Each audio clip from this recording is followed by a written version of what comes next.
En este vídeo vamos a reaccionar a la asamblea de socios compromisarios del Real Madrid que ha sucedido esta mañana, a las palabras de Florentino Pérez. Sé que voy un poco tarde con este tema, sé que muchos de los suscriptores del canal ya habréis visto en otros canales lo que ha sucedido en esa reunión, en esa asamblea. He tenido un domingo de locos, amigos y amigas.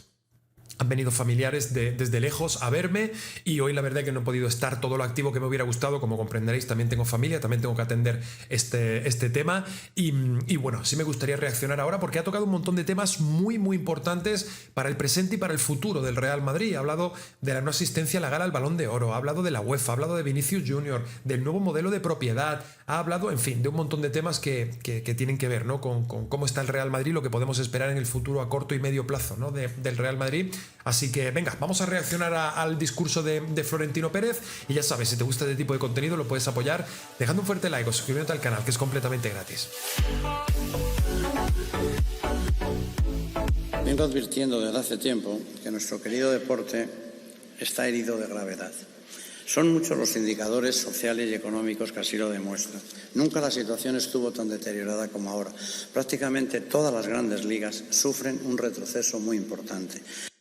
La Liga Española tampoco atraviesa una situación mejor. La última subasta de derechos arrojó resultados decepcionantes, peores que los del ciclo anterior, especialmente teniendo en cuenta la inflación. Sin ir más lejos, el Real Madrid ha ingresado en la pasada temporada por derechos audiovisuales prácticamente lo mismo que hace 10 años. Los clubes españoles están en crisis y la operación con CVC no ha hecho más que deteriorar la situación. Y nosotros vamos a seguir trabajando por todo aquello que consideramos que es perjudicial para nuestro. Las ligas nacionales. Claro, es que aquí es donde se ve el trabajo de Tebas, ¿no? Aquí es donde brilla por su ausencia el trabajo de Tebas, porque más allá de que todos tengamos nuestros más y nuestros menos con Tebas por la manera o la condescendencia que tiene con el Fútbol Club Barcelona, el trato que tiene de velar por los intereses del Real Madrid, una manera un poco extraña, la verdad, de hacerlo, la animadversión que todos le tenemos, cómo mira para otro lado cuando el Fútbol Club Barcelona se inventa palancas económicas y tal para poder seguir compitiendo, haciendo fichajes y tal. Todo eso queda en nada, todo eso queda en anecdótico, que ya es lo suficientemente negligente como para que no siguieran el cargo, pero todo eso queda en nada cuando tú ves que no consigue hacer despegar económicamente a una liga que tiene el Real Madrid y el Fútbol Club Barcelona. Y no lo consigue porque es muy deficiente en su trabajo. No es brillante en el trabajo que realiza Tebas. Y si no, fíjate la noticia que te voy a poner a continuación, noticia del debate. Ojo, porque esto está publicado el 29 de diciembre de 2023, ¿vale? Y fíjate lo que te marco. Así es el reparto de los derechos de televisión en la Liga Española. Madrid y Barça se llevan el 23%. Y quiero que leas conmigo.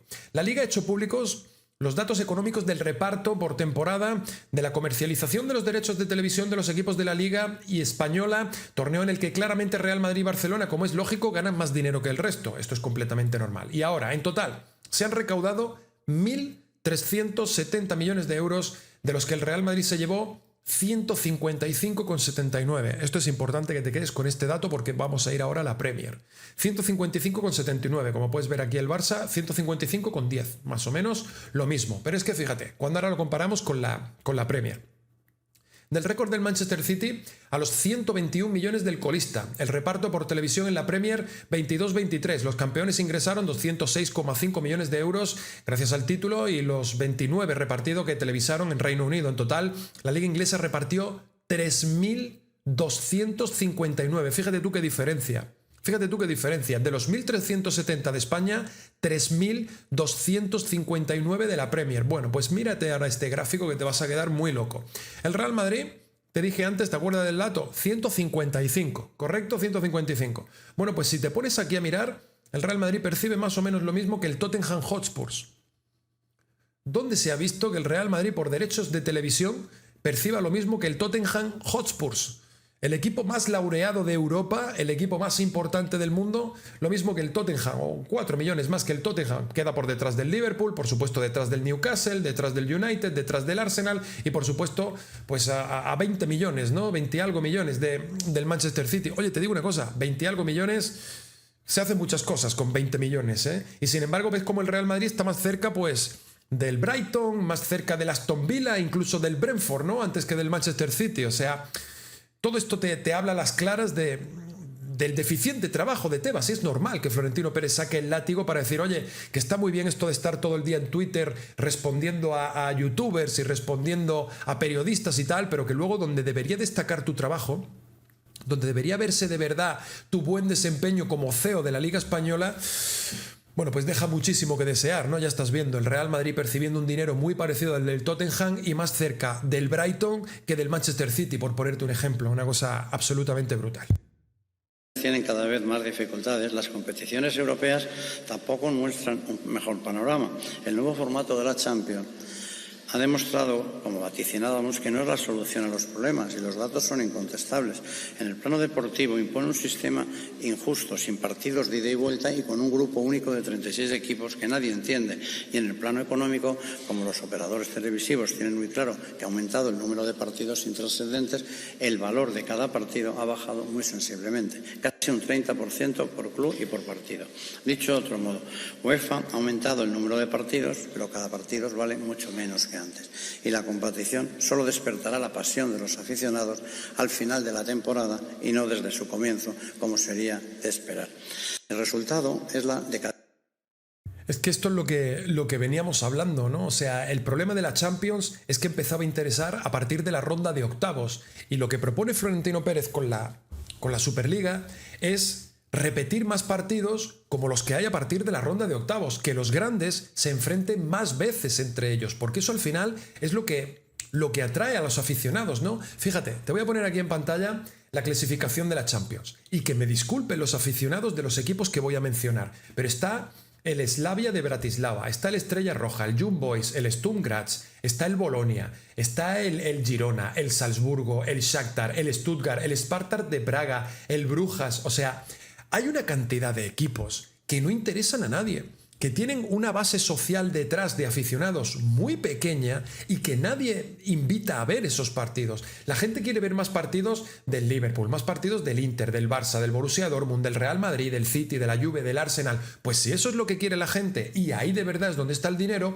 pues vamos a darle eso a la gente. Porque luego que haya un Slavia Bratislava contra un Juventus, es que solo lo ven los seguidores de la Juventus y del Slavia Bratislava. Y espérate que lo mismo ni eso, porque como esa misma noche el Real Madrid juegue con el Inter, es que ven incluso antes ese partido, ¿no? Eso es lo que hay que potenciar. Ahí es de verdad donde está el kit de esta cuestión. No se trata de meter más partidos y con equipos que no conoce nadie o con equipos que tienen poco tirón. Hay que meter los partidos que hay que meter, no saturar tanto el calendario porque también eso incide en la calidad de los partidos, porque el futbolista estará más descansado para poder brillar más, pero también hay que meter partidos, pues esto, con equipos de nivel y que de verdad atraigan al público, ¿no? Al gran público, ¿no? Como los equipos, esto que te acabo de leer, pues que lo siento por los aficionados de esos equipos, ¿eh? Pero es que no le interesan a nadie, absolutamente a nadie. Y este es el modelo que propone la Superliga, claro. Del fútbol con un calendario y unos formatos diseñados sin tener en cuenta a los principales actores de este deporte, que son los futbolistas, los clubes y los aficionados.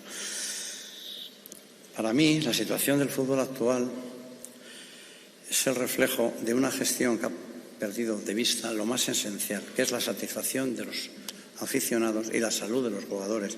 En la búsqueda de ingresos a corto plazo, los gestores de UEFA y FIFA han olvidado que el deporte debe ser sostenible en términos de salud y de bienestar de sus protagonistas. Es imposible esperar una mejora real si se sigue sacrificando la salud de los jugadores y también faltando al respeto de los aficionados. La piratería en el fútbol está a niveles sin precedentes y la estrategia de los gestores, en este caso de la Liga, consiste en demandar a los consumidores que no tienen medios económicos para ver el fútbol. Esta estrategia no funciona y así quedó demostrado en la industria del cine y de la música.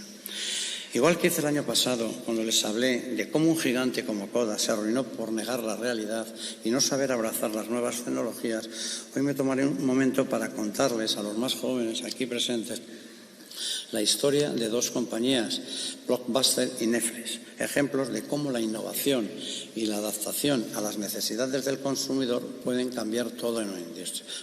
Reitero que estamos... Brillante, brillante Florentino Pérez, brillante nuestro presidente. Es que tiene toda la razón del mundo. O sea, te voy a poner dos ejemplos muy claros, ¿no? Tenemos por un lado el fútbol y por el otro el Netflix, ¿no? Como dice nuestro querido presidente Florentino Pérez. ¿Vosotros conocéis a alguien que piratee fútbol? Todos conocéis a alguien que piratea fútbol. A mucha gente, muchísima gente piratea el fútbol. ¿Conocéis a alguien que piratee Netflix? ¿A que no? ¿Por qué nadie piratea Netflix? Porque el precio va acorde a lo que te ofrece. Netflix te cobra lo justo, lo que es justo por el producto que te ofrece. En España tú puedes ver Netflix por 5 euros al mes. 5, 5,5, 6 euros al mes.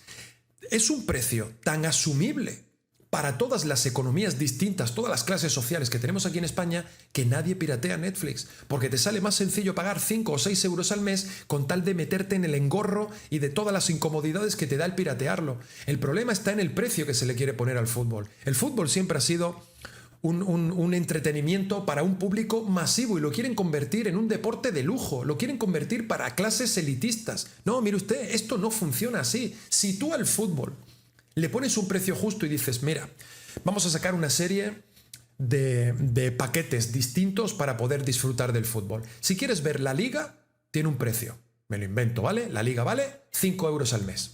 Si quieres ver la Liga y la Champions, 7 euros al mes. Si quieres ver la Liga, la Champions, la Copa del Rey, no sé qué, 10 euros al mes. Ahora, además, si a ti no te interesa ningún equipo, solo el tuyo, pues te voy a sacar el paquete Real Madrid. Y el paquete Real Madrid son 8 euros al mes. Y tienes todos los partidos del Real Madrid. Y así sucesivamente, intentando innovar a la hora de ofrecerle a la gente distintas tarifas, distintos precios para que vean el fútbol. Así desaparecería la piratería. Nadie piratearía. Porque el fútbol tendría un precio tan asumible y tan justo para todas las economías que todo el mundo pagaría por verlo. ¿Qué te crees? ¿Que la gente es tonta? ¿Que la gente piratea por hacerle la puñeta a Tebas? La gente piratea porque no se lo puede permitir. Porque tú a alguien que gana 1.000 euros al mes aquí en España no le puedes pedir 150 euros por ver al fútbol. Esto es lo que no le entra en la cabeza a los dirigentes. ¿Cómo puede ser que alguien tenga que invertir el 15% de su presupuesto anual para poder ver el fútbol? Pero es que estamos locos.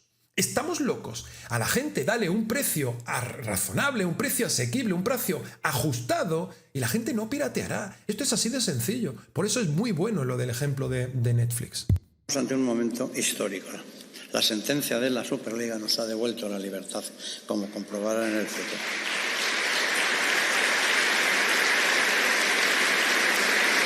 Estamos trabajando para defendernos de todo aquello que provoca. Por cierto, la Superliga, fútbol gratis para todos. Ese es su lema. Fíjate tú, si no empieza ya con la base bien construida. Fútbol gratis para todos. Provoque un ataque a nuestro patrimonio económico, al patrimonio de todos nosotros como dueños del Madrid. Nuestro club debe tener una estructura organizativa que nos proteja como instituto, proteja también a todos como propietarios del Real Madrid. No tengan ninguna duda de que haremos todo lo que sea necesario para que este club siga siendo de sus socios, como lo ha sido en sus 122 años de historia. En definitiva, para que nadie pueda quitarnos nuestro patrimonio económico. El Barcelona, 1.100 millones para hacer el estadio, nosotros lo hacemos contando con los ingresos futuros. Pero si en el camino viene una ley que nos quita los ingresos comerciales para darlos a la Liga, ¿cómo pueden hacer eso? No podríamos pagarlo. Se lo quedarían los bancos ya, el Madrid y el Barcelona. Y esto es tan simple, es de entender como eso. Y yo me mataré para que los ingresos económicos del Real Madrid sean del Madrid, los del Barcelona sean del Barcelona y los del Athletic Club sean del Athletic Club, que somos tres, que digamos.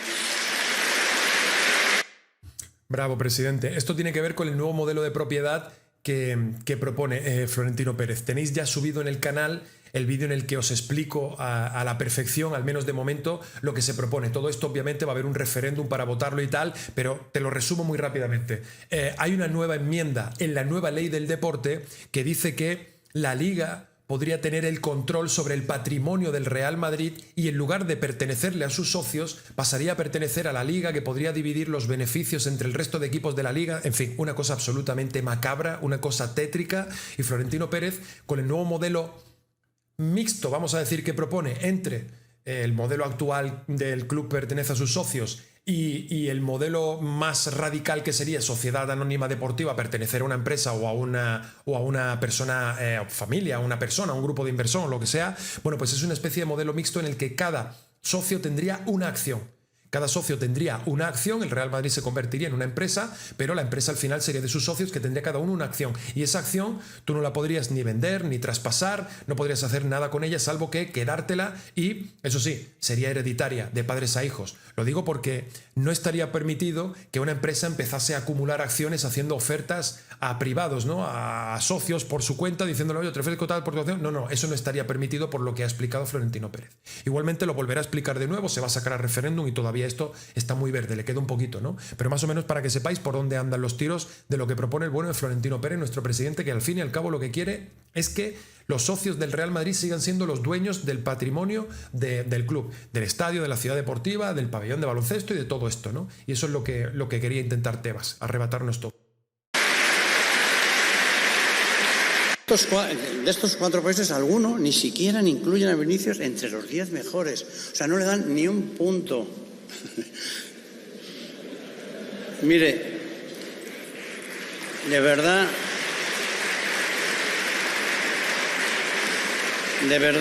que alguien puede entender que haya esos periodistas que consideren que Vinicius no sea uno de los mejores del mundo y no le den ni un solo voto.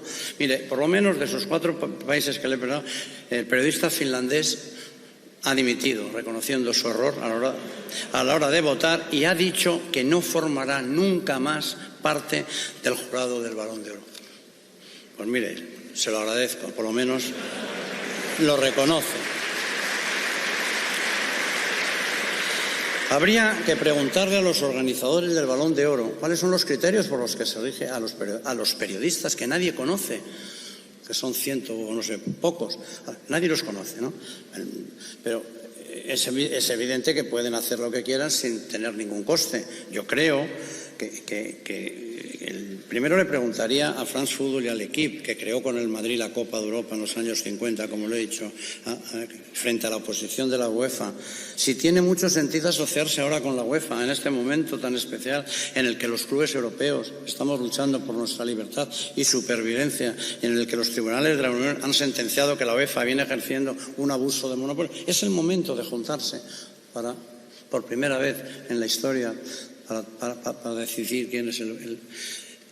Mire, creo que el Balón de Oro tiene que ser organizado de manera independiente, y los votos para este premio deben de estar en manos de personas de reconocido prestigio, no sé, los seleccionadores, alguien conocidos, porque que todo el mundo entienda que con su voto se juegan también su reputación. Bueno, y tremendo palo también que le ha dado Florentino Pérez aquí a la UEFA a la hora de la organización, ¿no? Lo del Balón de Oro es que nadie lo entendió, ¿no? O sea, ¿cómo puede haber... los madridistas ya entendemos incluso, oye, no tienes por qué poner a Vinicius el primero, ni siquiera el segundo, ni siquiera el tercero, pero hay periodistas que no lo metieron ni entre los 10 primeros. ¿Pero a quién quieres engañar? ¿Cómo puede no estar Vinicius Junior con la temporada pasada que hizo, que fue el mejor jugador del planeta? No estar ni entre los 10 primeros. Eso es ver el fútbol de espaldas. Perdona, pero es que no tienes ni puñetera idea de fútbol si no lo metes entre los 10 primeros. En fin, un palazo más. Y por cierto, esto viene también a colación de todos aquellos periodistas y medios antimadridistas que nos quieren vender que el Real Madrid no defienda a Vinicius Junior, que Vinicius Junior se siente muy solo en el Real Madrid, que siente que solo Ancelotti le protege. Aquí tienes al Real Madrid primero, no acudiendo a la pantomima esa del Balón de Oro, quedándose en Madrid, no asistiendo a la gala por respeto y solidaridad para con su estrella, que es Vinicius Junior, y segundo aquí en la asamblea poniendo la foto grande de Vinicius Junior y defendiéndole, ¿no? Si esto no es estar del lado de Vinicius Junior, si esto no es posicionarse del lado de Vinicius Junior y defenderle, que baje Dios y lo vea. Bueno, amigos, amigas, por aquí vamos a ir dejando este vídeo con los principales puntos, los highlights de Florentino Pérez en la asamblea de compromisarios de esta mañana. Yo quería darte las gracias por haber visto el vídeo. Ya sabes, si te gusta este tipo de contenido lo puedes apoyar dejando un fuerte like o suscribiéndote al canal, que es completamente gratis. Chao, amigos.